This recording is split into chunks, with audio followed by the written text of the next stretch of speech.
School leave விட்டு 2 நாள் தாங்க ஆச்சு. சொல்ல ஸ்டார்ட் பண்ணிட்டான். என்னன்னா, அம்மா போர் அடிக்குது, அம்மா போர் அடிக்குது, இதே தான் சொல்லிக்கிட்டே இருக்கானே. 2 நாளுக்கே இப்படின்னா இன்னும் 2 மாதத்துக்கு இவனை வச்சுட்டு என்ன தான் பண்ணுறதோ தெரியல.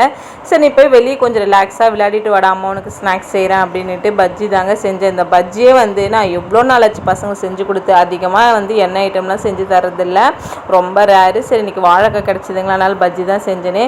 ஒன்றும் இல்லை, பஜ்ஜி மிக்ஸில் கொஞ்சமாக இஞ்சி பூண்டு பேஸ்ட்டும் கொஞ்சம் பெருங்காயத்தூளும் ஆட் பண்ணி சேர்த்திங்கன்னா நல்லா காரசாரமாக டேஸ்ட்டு சூப்பராக இருக்கும்.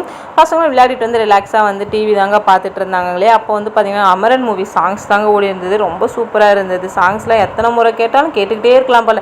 அதே மாதிரி இந்த படத்தை எத்தனை முறை போட்டாலும் சலிக்காமல் பார்க்கலாம், அதை மாதிரி இருக்குது. இன்னமும் ஒரு சில படம்லாம் போட்டாங்கன்னா ஆர்வமாக இருக்குது. இந்த புது படம் பார்க்குற மாதிரியே ஒரு ஆர்வமாக இருக்குது. அதே மாதிரி நீங்கள் எந்த படத்தை நல்லா ஆர்வமாக பார்ப்பீங்கன்னு கண்டிப்பாக கமெண்ட் பாக்ஸில் சொல்லுங்கள்.